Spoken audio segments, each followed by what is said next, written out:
Bonjour à tous, c'est parti pour ce premier podcast hors série. Donc aujourd'hui, nous allons parler de Gimic. Voilà, comme Gimic, vous savez, c'est une espèce de petit programme qui vous permet de faire du traitement d'une image. Voilà. En gros, si vous connaissez GIMP, normalement c'est intégré dans GIMP. Voilà, et ça permet de faire de merveilleuses choses. Voilà, comme vous voyez sur le site internet, vous avez pas mal de modifications que vous pouvez faire sur les images. Voilà.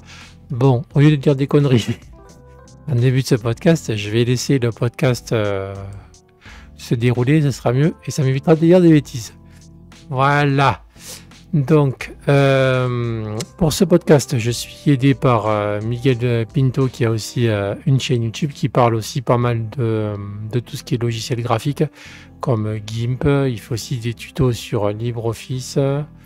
Et voilà, donc c'est une très très bonne chaîne si vous avez besoin d'apprendre des choses. Il fait aussi des défis donc sur Facebook. Donc si vous voulez apprendre des choses et faire des défis avec lui, allez voir sa chaîne, tout sera expliqué. Voilà.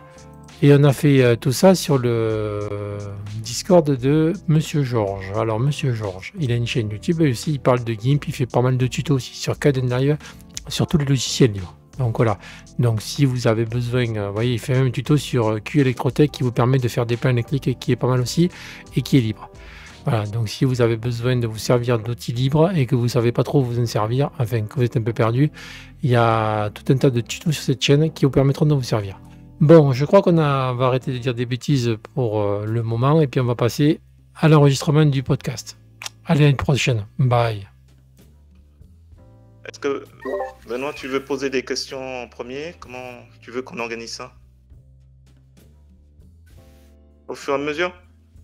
Bon, d'abord, la première question qui me vient, c'est, David, c'est comment tu as eu cette idée de filtre? Alors, c'est une bonne question. L'idée de filtre, en fait, c'est David Revoy qui m'en a parlé. Ouais. Tu sais, David Revoy, c'est celui qui fait la BD Pepper and Carrot. D'accord. Je ne sais pas si tu connais, mais il mérite d'être connu, en tout cas. C'est lui, hein, tu as peut-être déjà vu sa BD, il fait une BD libre. Oui, c'est... Je vois avec la sorcière, là, le chapeau. Ouais, j'ai vu des filtres où il fallait colorier, et c'était assez simple. Et David, c'est un utilisateur du plugin depuis longtemps, donc ça nous arrive de discuter un peu sur IRC, etc. Et puis, il m'a parlé du fait que ça serait sympa de pouvoir importer des objets 3D directement dans GIMP ou Krita, parce que lui, il utilise Krita plutôt. Oui. Pour la raison que des fois, il a envie d'insérer des objets rapidement dans une scène. Pas forcément des objets très détaillés avec des textures et tout, mais juste, disons, ça va être un lit ou une armoire ou quelque chose comme ça, et il a envie de pouvoir le mettre et éventuellement juste de repeindre dessus. Tu vois, ça lui donne un guide, ça peut lui donner un guide pour sa peinture, quoi, s'il fait de la peinture numérique. Et puis, par ailleurs, j'avais commencé à travailler donc sur l'import de ces fichiers OBJ là.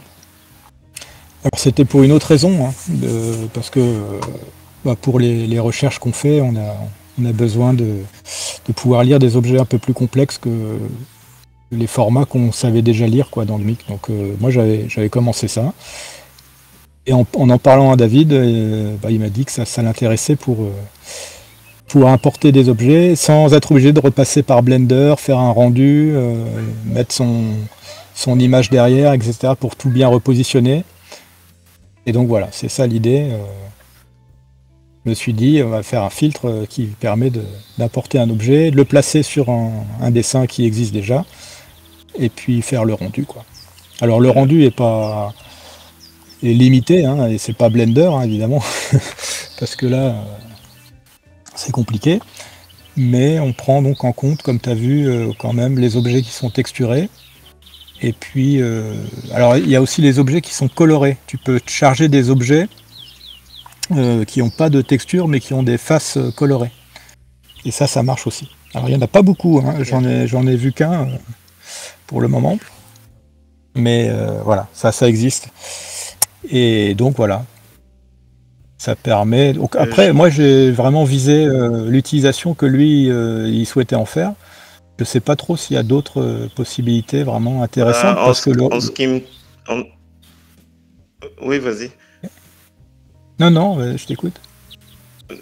Non, c'était simplement pour te dire que oui, moi aussi ça m'intéresse parce que ça me permet aussi d'avoir une palette d'objets que je peux récupérer très facilement.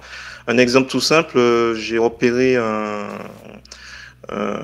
avion que je pourrais disposer comme je souhaite. Donc l'orientation que je souhaite, plutôt que me torturer à trouver exactement la position de l'avion, ben, grâce à ça, en fait, je récupère le fichier OBJ, je l'incline comme je le souhaite. Donc moi, ça m'ouvre, en ce qui me concerne, au niveau de tout ce qui est photomontage, des perspectives, enfin beaucoup plus de choix encore que les photos de Pixabay. Donc Alors, voilà. hein, alors hésite pas aussi si tu as des besoins spécifiques. Alors, ouais, l'idée c'est vraiment pas de faire Blender à l'intérieur de GMIC, hein, c'est impossible, hein. Justement, Donc, justement, ça risque pas de concurrencer un peu Blender, non? Ça risque pas, parce aucune, que là, aucune on peut chance. pas modifier pour l'instant. Non, mais même le moteur de rendu, il est ridicule hein, par rapport à Blender. Moi, le moteur de rendu 3D qui est dans GMIC, à la base, je l'avais fait.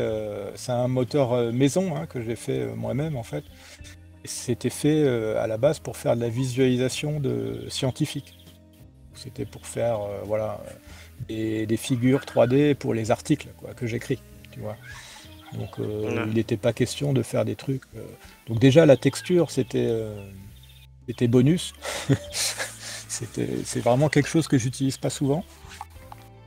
Mais je l'avais fait quand même pour rigoler. Et puis là c'est bien, ça sert du coup pour les objets texturés. Voilà, ça peut permettre de mettre des objets texturés. Mais voilà, après je ne fais pas des choses très très compliquées, hein. Il n'y aura pas de ray tracing, il n'y aura pas de choses comme ça, hein. C'est vraiment, Alors, ray tracing, c'est ray tracing, c'est un. ouais, c'est déplacement, non? Non, c'est une méthode de rendu d'objets 3D qui est basée sur le fait que tu balances des rayons lumineux en fait, et puis tu regardes leur trajectoire, tu regardes les rebonds qu'ils font, etc., les réfractions, les réflexions, et puis tu en déduis la Ah, couleur d'accord. de chaque point comme ça. C'est une méthode assez compliquée. Donc, Ce que fait Blender, hein, typiquement, enfin c'est ce que peut faire Blender. Ça d'accord. permet de faire des objets voilà, qui vont réfléchir l'environnement ou des trucs comme ça. D'accord. Donc, Ça va beaucoup plus loin je sais- que ton paramètre custom light. Ah oui, oui, oui, oui, oui. Oui. Ah non, mais là, le moteur de rendu qu'il y a dans GMIC, il est ridicule, hein, vraiment, c'est minimal, quoi. Donc voilà. Et, Faut pas en espérer non plus. ouais. Moi, j'ai vraiment fait ce filtre en me disant, c'est pas fait pour un rendu final, si tu veux, parce que c'est Mhm. David qui m'avait parlé de l'idée. Lui, ce qu'il voulait, c'était un rendu rapide, et de toute façon, il allait repeindre dessus, hein. Donc, Ouais. je me suis pas dit, ça va servir pour faire un rendu tel quel, quoi. Enfin, Mhm. je pense pas que ça soit Et, terrible.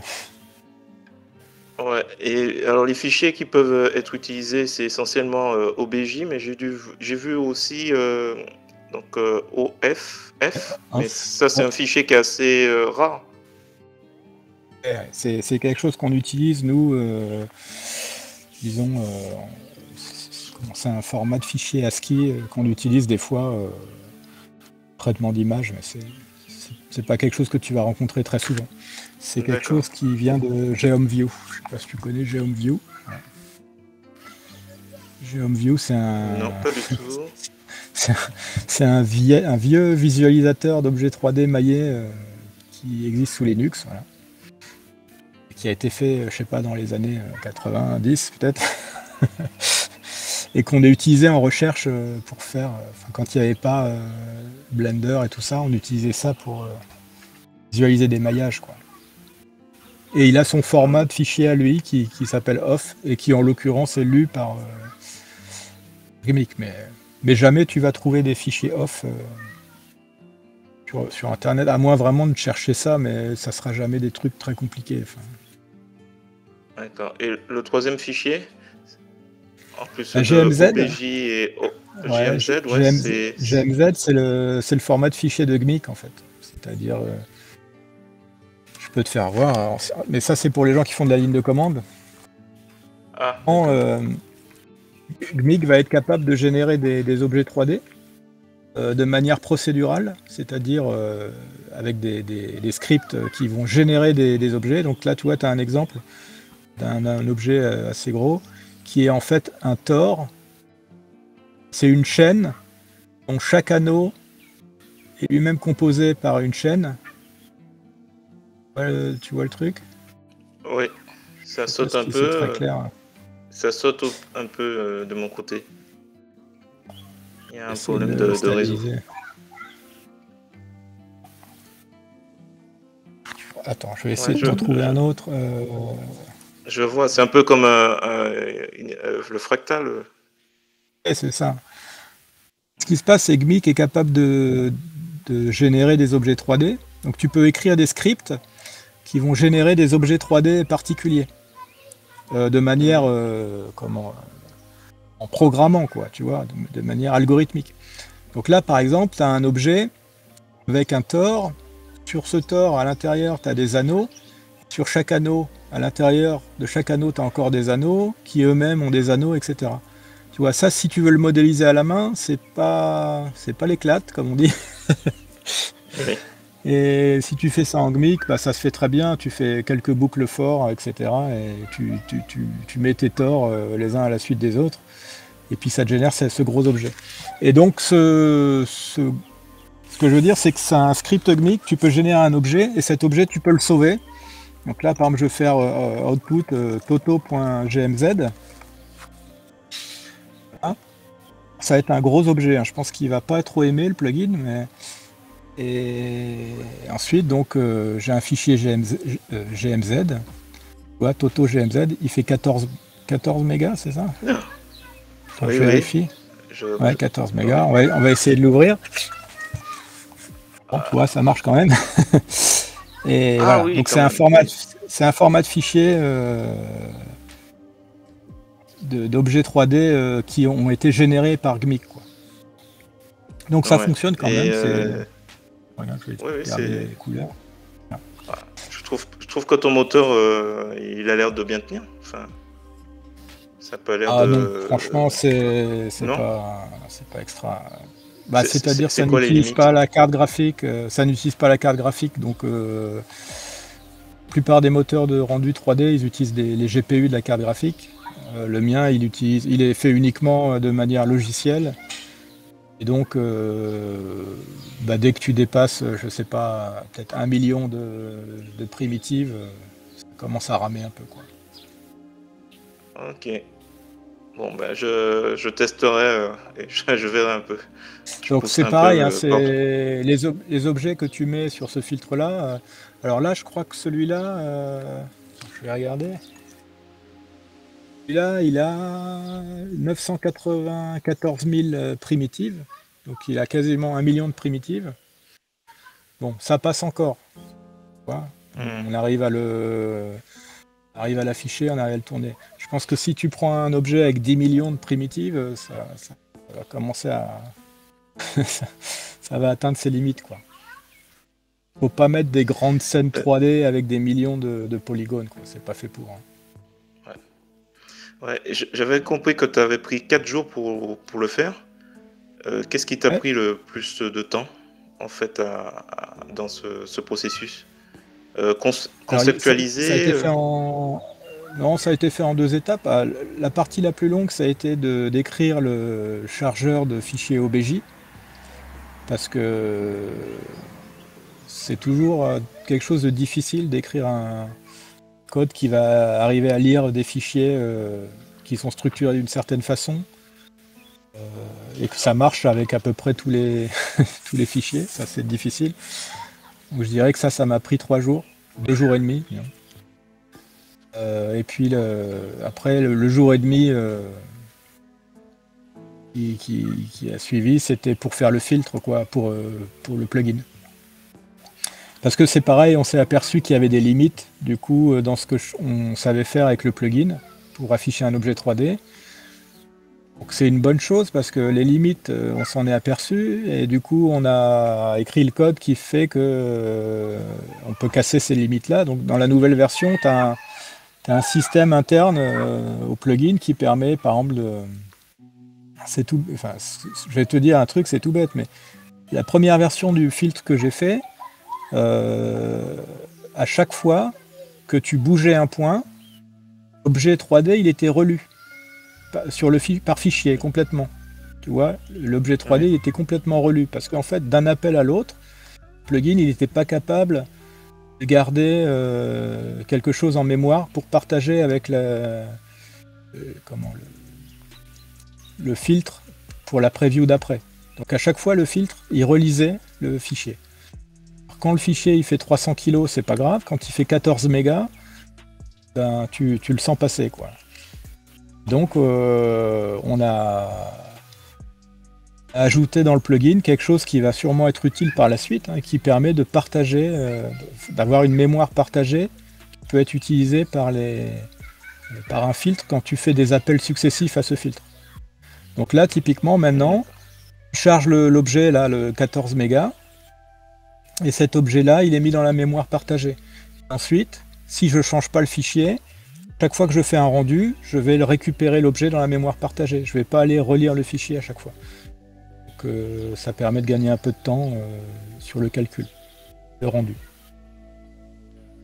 Ah oui, donc c'est beaucoup d'optimisation. Ouais, il y a beaucoup de choses sous le capot en fait qu'on voit pas forcément. C'est toujours comme ça, hein, parce que en général, d'une version à l'autre, on a l'impression qu'il n'y a pas grand-chose qui a changé.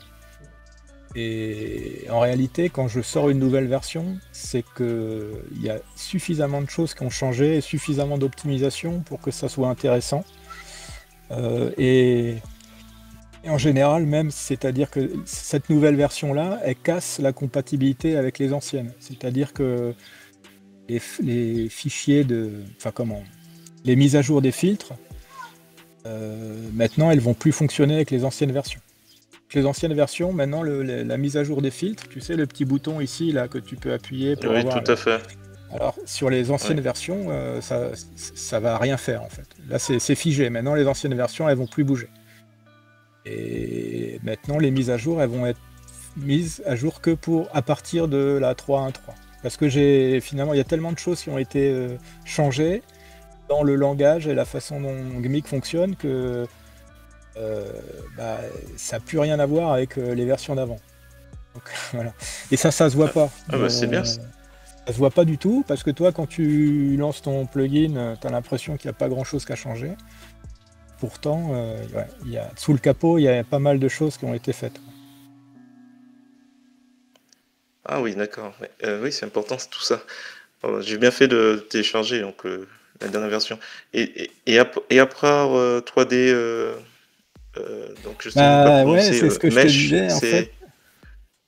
C'est le filtre. En fait, je crois qu'il n'y a pas d'autres filtres qui ont été faits. Je regarde là dans le changelog, mais donc tu vois, il y a ce filtre-là qui est arrivé. Sinon, tout le reste, c'est des choses qui ont été mises dans la bibliothèque standard de GMIC. Donc il y a ce chargeur d'objets 3D là dont je t'ai parlé. Et puis après, le reste, c'est vraiment que des optimisations et des bug fixes. Tu vois, au final, c'est pas très impressionnant. Non, mais déjà le filtre, on va déjà s'amuser avec le filtre. Quoi. En nouveauté pure et dure pour l'utilisateur du plugin, il n'y a que ce filtre-là qui est apparu. Il n'y a pas grand-chose d'autre, quoi. À part que ça a été optimisé globalement, donc peut-être les autres filtres vont aller plus vite aussi, tu vois. Mais ça peut être imperceptible, hein, en fait. Si sur un filtre tu gagnes 100 millisecondes, tu vas rien voir. Hein. Enfin bon. Donc voilà, moi je pense, c'est pour ça que je voulais te dire, on peut faire un truc rapide parce que il n'y a pas grand-chose à dire en fait, à part que si tu regardes le nombre de lignes de code qui ont changé, je pense qu'il y en a beaucoup, mais au final, sur les possibilités, pas forcément impressionnant, quoi. Ouais. T'as déjà des retours de... Donc, parce au début, tu avais fait ce filtre pour l'artiste, donc David, Ouais, je me rappelle bah, plus son nom. David revoit. Ouais. Au revoir, oui. Alors, le truc, c'est que lui, il utilise Krita. Ah Et oui, d'accord. Krita, la mise à jour va pas être pour tout de suite parce que Gmig pour Krita, c'est les gens de Krita qui compilent en fait pour Krita. Et donc tant qu'ils n'auront Ouais. pas compilé cette dernière version-là, personne n'aura accès dans Krita à Gmig avec ce filtre-là, quoi. Et pour GIMP, Donc c'est pareil aussi?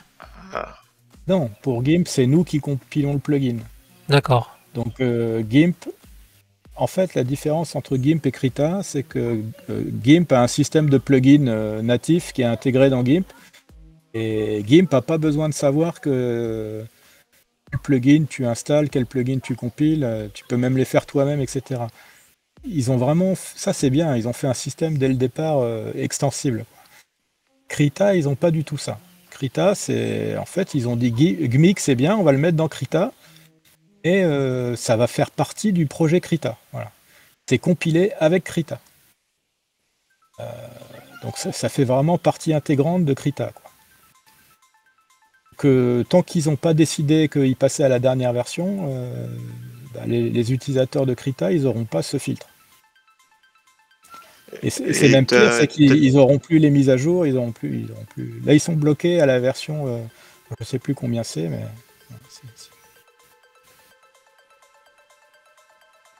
Ah, ça fait un moment en fait. je crois qu'ils en sont à la 3.0.2. Donc voilà. Après, je sais Ok. qu'ils mettent à jour régulièrement. À chaque fois que tu vas avoir une version un petit peu importante de Krita, ils auront mis à jour Gmig dedans. La personne qui s'occupe de ça chez Krita, elle est assez réactive, elle est bien. Et voilà, quand il y a besoin, elle fait la mise à jour. Mais là, tant que on est dépendant d'eux, quoi. Ça. Une question que j'avais en tête, est-ce qu'on peut imaginer, alors, normalement tout est open source, donc est-ce qu'on peut imaginer qu'on puisse prendre ton code et l'améliorer, lui rajouter d'autres paramètres? Est-ce que c'est permis? Est-ce que c'est autorisé? Alors, c'est permis, bien sûr. Oui. Après, bon courage.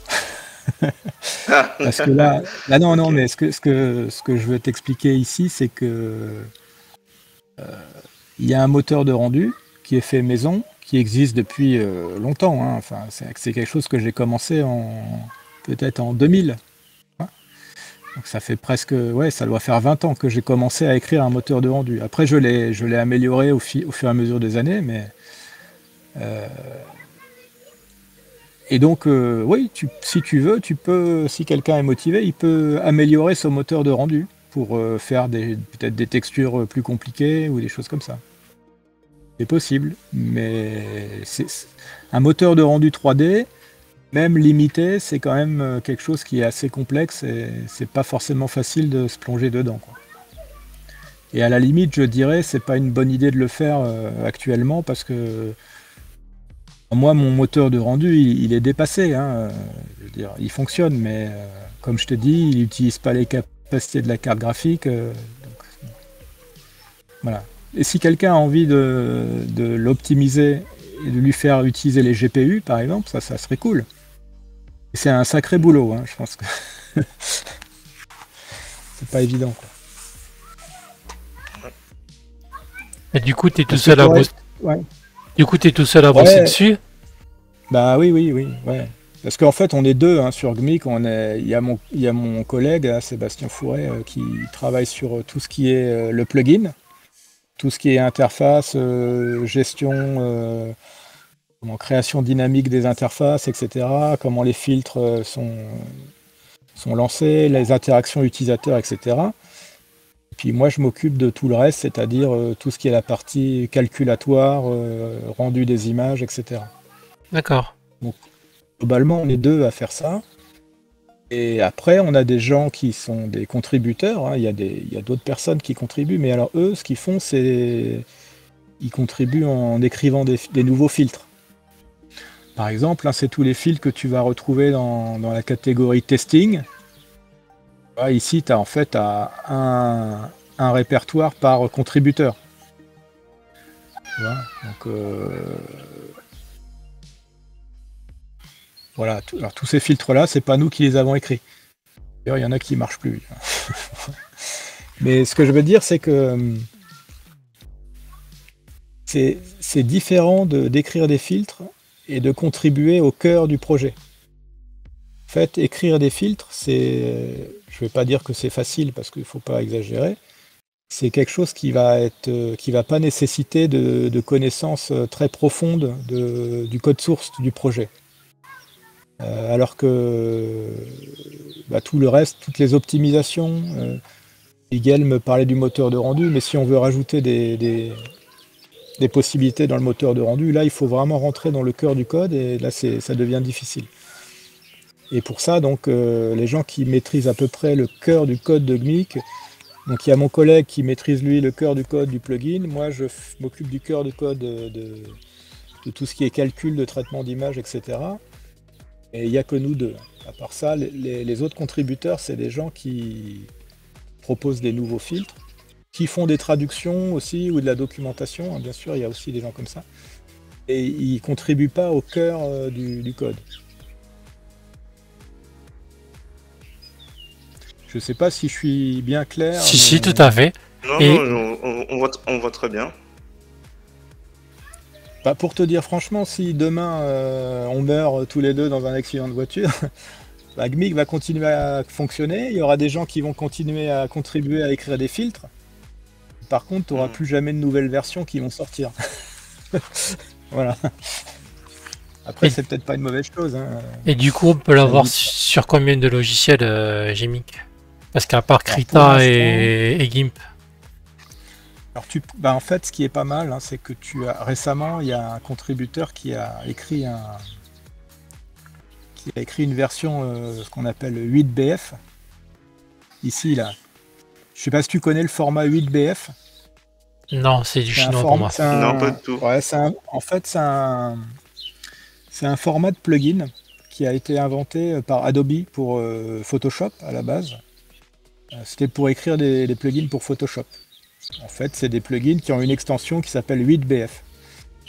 Et comme ça existe depuis très longtemps, c'est devenu quasiment un standard dans le monde Windows en tout cas. Donc il y a énormément d'autres logiciels de dessin et de peinture numérique qui maintenant sont capables d'exécuter des plugins 8BF. Et du coup, on a une version GMIC pour 8BF. Et donc, ce que je veux dire, c'est que tous les logiciels sous Windows qui sont capables de lire du 8BF, ils sont capables d'avoir GMIC comme plugin. Il y a Photoshop, évidemment, parce que c'était le logiciel original pour le 8BF. Mais tu as Affinity Photo, voilà, c'est ce qui est listé ici, PenShop Pro, Photoline, j'ai pas tout mis, hein, mais ça c'est les principaux. Ouais. Donc, en fait, ça fait pas mal de monde, hein, potentiellement, qui peuvent utiliser ce plugin. Je pense qu'il n'y a pas énormément de gens actuellement qui utilisent la version 8BF, parce que je pense qu'ils connaissent pas en fait. Parce que dans le monde Windows, hein, tu sais comment c'est. Bon, je pense que des plugins 8BF, tu dois en avoir des milliers qui existent. C'est pas forcément facile d'aller trouver celui-là, quoi. Après, si ça t'intéresse, Miguel, par exemple, le 8BF, tu as aussi sous GIMP, tu as aussi une méthode pour lire des plugins 8BF sous GIMP. Je sais plus comment ça s'appelle. C'est PSPI, non? PSPI. C'est ça. PSPI. C'est un plugin pour GIMP qui lit les 8BF, qui est capable d'exécuter des 8BF. C'est quoi la plus-value avec GIMP? Parce que tu peux avoir par exemple des plugins 8BF qui font un truc très spécifique que tu retrouves pas dans GIMP. et que toi tu utilisais par exemple sous Photoshop, si tu étais un utilisateur de Photoshop et qui est passé à GIMP par exemple, et ça te permet quand même d'aller récupérer tes vieux plugins et de les faire tourner sous GIMP. D'accord. Sachant que ces plugins-là, je pense qu'il y en a beaucoup qui sont vendus. Donc c'est pareil, si tu avais acheté un plugin 8BF, tu as peut-être envie, en passant sous GIMP, de pouvoir continuer à l'utiliser, et à ce moment-là, tu peux le faire.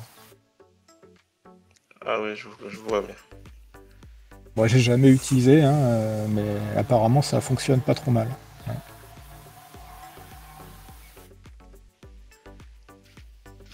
Et du coup, j'ai vu qu'il y avait... Noté... Excuse-moi. Non, vas-y, je t'en prie. Du coup, j'ai vu qu'il y avait une application web qui était sortie pour Gmig. C'est normal ou c'était juste un projet, une bêta?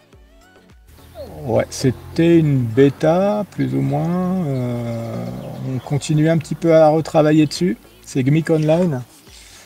Je pense que l'interface aurait besoin d'un petit coup de de rafraîchissement. Et puis c'est pareil, il faudrait aussi la passer sur la dernière version, mais c'est quelque chose sur lequel je travaille avec des gens du laboratoire, là, des ingénieurs du laboratoire qui consacrent un petit peu de temps là-dessus. Ça fait longtemps qu'on n'a pas eu trop d'interaction, mais voilà. L'espoir, c'est qu'on puisse au moins faire passer ce service-là sur la dernière version. Et puis mettre tous les nouveaux filtres, quoi. Que là, je pense que la version qui est utilisée, elle est vraiment ancienne. Je sais plus exactement laquelle c'est, mais c'est pas mal ce truc, hein. Mais voilà. Disons, l'interface, elle est un petit peu hard, quoi. mais ça fait le boulot, ça fait le boulot quand même. C'est pas mal. Donc après, si un logiciel comme Photopea, parce qu'on en avait déjà discuté, veut intégrer Gmig dans ses sources, du coup c'est possible. Il suffit qu'ils viennent te voir, ils récupèrent le code et puis ils peuvent le faire. Ils n'ont même pas besoin de venir me voir, en fait. Je pense qu'ils peuvent le faire déjà. Simplement, c'est un sacré boulot, parce que s'ils veulent faire une version web de Gmig, il faut refaire un plugin en version web, etc., avec tous les paramètres. Tu vois, s'ils veulent faire un truc qui est capable de refaire tous les filtres de Gmig, ils sont pas couchés, parce que il y en a un certain nombre, quoi. C'est pas évident, quoi. Parce que Photopea a sorti une version Flatpak sous Linux, donc ils sont plus sur une application web, enfin du moins sous Linux. D'accord. Donc du coup, peut-être que ce serait plus simple pour l'installation, quoi.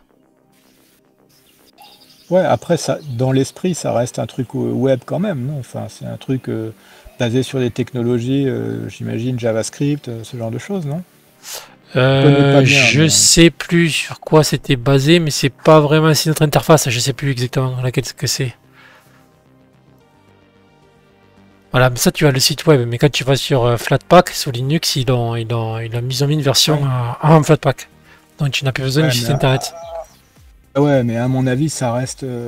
C'est comme si tu avais ton site internet en local, si tu veux. Je pense. Forcément, ils vont pas réécrire tout leur logiciel dans un autre langage juste pour dire on fait une application, disons, qui est en local, tu vois. Je pense que le plus simple pour eux, c'est à la limite propose un serveur en local avec Photopea qui tourne dessus, tu vois. Et puis ça fonctionne, quoi. Mais je sais qu'il y a eu des gens qui ont demandé sur le site web. Tu t'en fais partie, non? Mais en fait, t'étais pas le premier.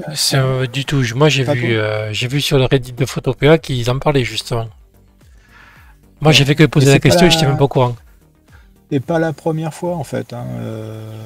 On avait eu des interactions avec eux déjà. Je pense qu'ils suivent un peu notre projet un peu de loin pour voir un peu ce qui se passe. Mais je crois savoir qu'il y a des gens qui leur ont déjà demandé si c'était possible d'avoir un plugin Gmig pour Photopea. Mais voilà, j'en sais pas plus. priori, c'est pas du logiciel libre. Une certaine partie, pas tout. Ouais.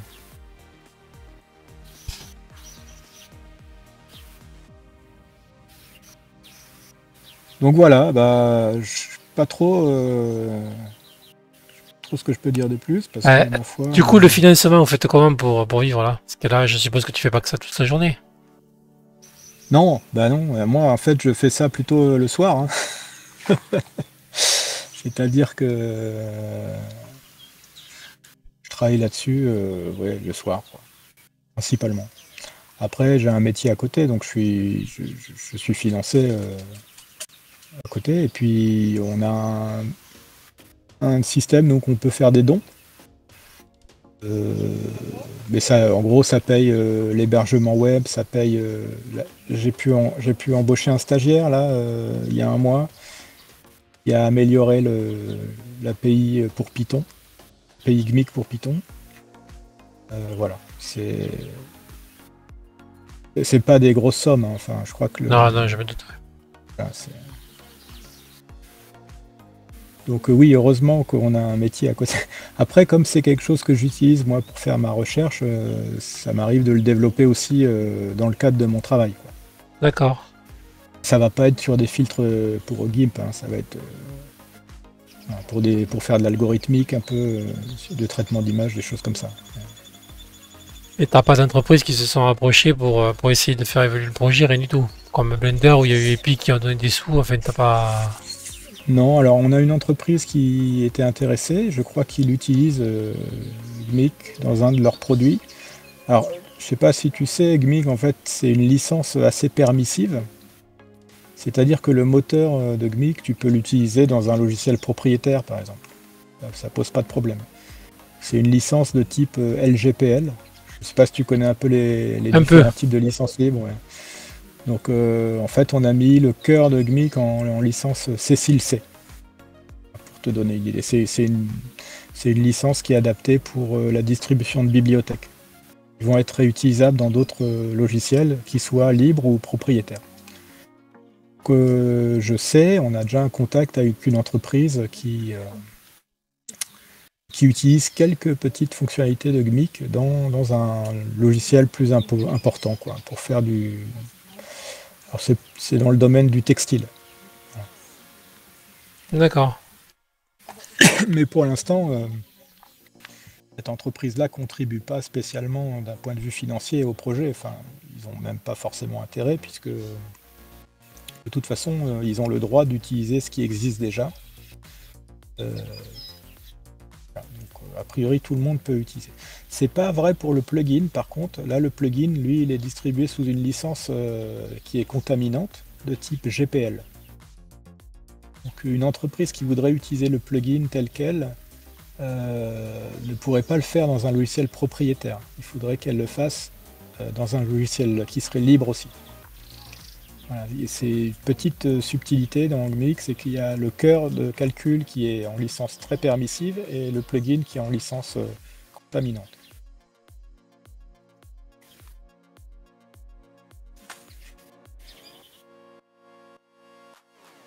Miguel, Voilà. si tu vas ajouter quelque chose là. Est-ce que tu peux nous révéler ton prochain projet sur GIMP ou c'est confidentiel ou... Sur GIMP, moi j'ai pas de... Est-ce que tu peux nous révéler ton prochain filtre ou tu n'as pas encore d'idée? Alors j'ai des idées. Ce qui m'intéresserait là, c'est de travailler un peu sur les méthodes qu'on appelle intelligence artificielle. C'est tout ce qui est réseau de neurones. Donc il y a déjà, j'ai commencé à programmer à l'intérieur de GMIC une petite bibliothèque d'apprentissage machine qui va permettre de faire apprendre des réseaux de neurones pour des tâches un peu n'importe quoi. Hein. Ça peut être de la génération d'images, de l'amélioration, des choses comme ça. Et voilà, pour l'instant c'est un peu en stand-by, il faut que je continue, il faut que je m'y remette, mais voilà. J'ai commencé à faire ça et le but c'est de pouvoir proposer plus de filtres basés sur ces technologies-là. Pour l'instant, rien de concret. Hein. D'accord, non, mais c'est très intéressant. De toute façon, c'est à la mode maintenant. Tout à fait. Bah, écoute, j'ai peu de questions. Je sais pas si Eric ou Benoît. Non, moi c'est bon, je crois qu'on a fait le tour. Moi, je n'ai pas de questions. Il y a beaucoup de choses que je n'ai pas comprises. Parce que Bah, en fait, ouais. De la programmation et tout ça. Mais moi, Il y a beaucoup Gémic. Ah bah, c'est gentil. Il y a beaucoup de fonctions que je ne comprends pas et maintenant je comprends pourquoi je ne les comprenais pas. C'est pas du tout dans la photographie, donc ça c'est bien. C'était intéressant. Et bah, je vous remercie de continuer à faire évoluer ça parce que ça c'est vraiment. En fait, je pense que ce qui est important de bien comprendre avec Mix, c'est qu'à la base, le projet, c'était fait dans le cadre de mon travail. Donc moi, je suis chercheur en traitement d'image, CNRS. Et donc le but, c'était de faire un outil pour faire du traitement d'image, du prototypage d'algorithmes de traitement d'image. Mais pas forcément pour la photographie. Hein. Ça peut être pour des images médicales, ça peut être pour des images satellitaires, des images rayons X. Donc des choses que les gens manipulent pas forcément tous les jours, quoi. Et donc c'était ça le but à la base, c'était d'avoir une espèce de boîte à outils où on mettrait un maximum d'algorithmes classiques et puis où on pourrait lancer ces algorithmes sur des données qui seraient de n'importe quel type. Alors moi, par exemple, j'ai longtemps travaillé sur des images qui sont des images d'IRM de diffusion. Alors, je ne sais pas si vous connaissez un peu, mais c'est des images volumiques où chaque pixel, c'est pas 3 valeurs rouge, vert, bleu, mais tu peux en avoir 128. Par exemple. C'est des images multispectrales. Et puis, il n'y avait pas d'outils qui existaient en libre, en tout cas, pour traiter des images comme ça. Donc, c'est un peu comme ça que GMIC est né, en fait. Hein. C'était pour traiter vraiment des images variées. Et c'est seulement après qu'on s'est aperçu que qui pouvait le plus, pouvait le moins, qu'on pouvait aussi traiter des images couleurs, quoi. Et donc, à partir de là, on s'est dit, tiens, on va faire un petit plugin, ça va être sympa. Et c'est comme ça que ça a commencé. Mais disons, la jeunesse du projet, c'était vraiment pas pour faire de la photographie, à la base. Donc, et au final, c'était une bonne chose, parce que ça nous a permis de mettre des algorithmes dans GMIC qui sont relativement complexes, qui peuvent être utilisés pour la photographie, mais pas que. Donc, comme je t'ai dit tout à l'heure, qui peut le plus, peut le moins. Et du coup, ça devient assez facile de traiter des images couleurs, disons, au sein de GMIC. Mais, voilà. Il y a effectivement un côté au départ qui c'était réservé un peu pour on va dire les hardcore users, les gens très très calés en traitement d'image, quoi.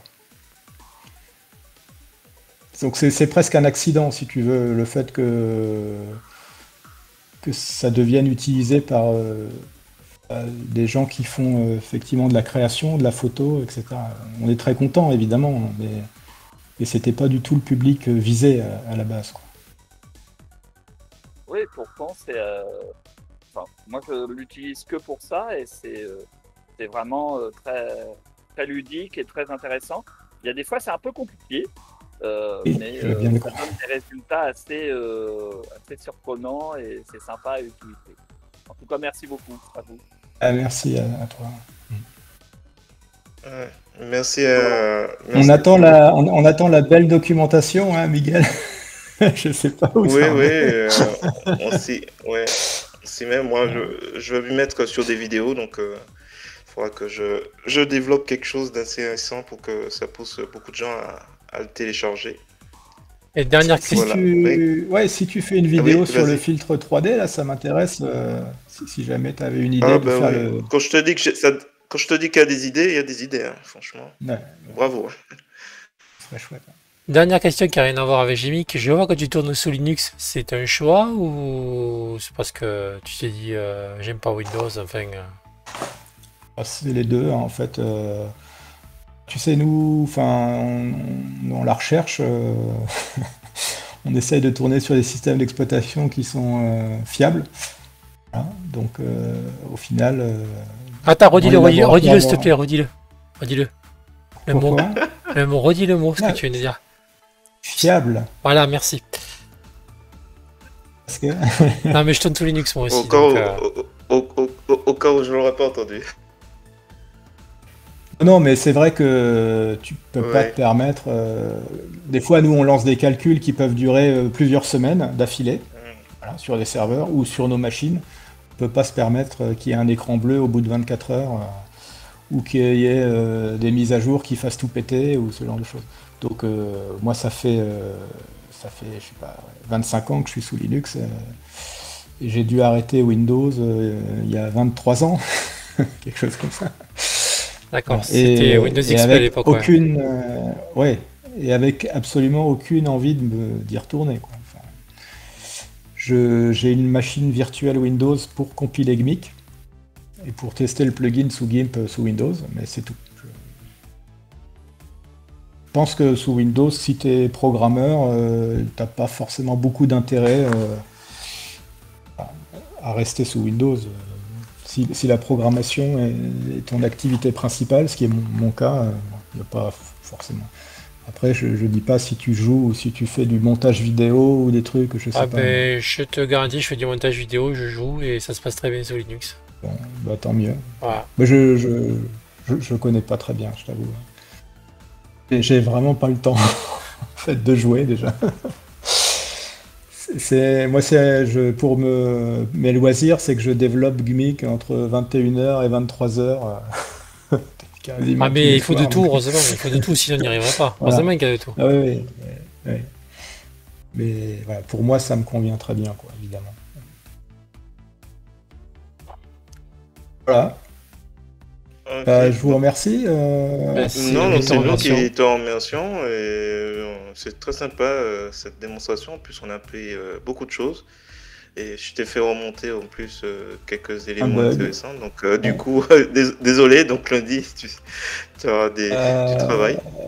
En fait, ce qui pourrait être très, très intéressant aussi, Miguel, c'est que si tu pouvais refaire le bug chez toi et tu fais tu vois le message sur la preview là.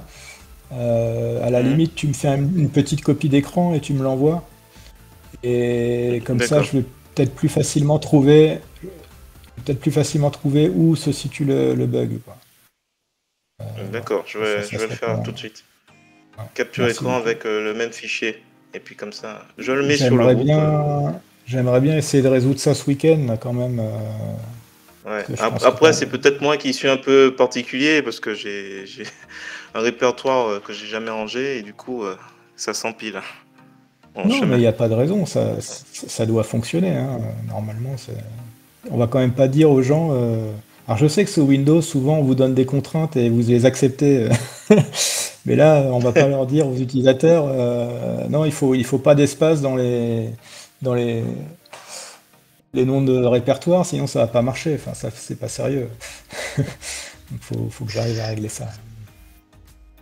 Ça marche. Ben écoute, je te remercie d'avance et puis ben écoutez, si c'est bon pour tout le monde.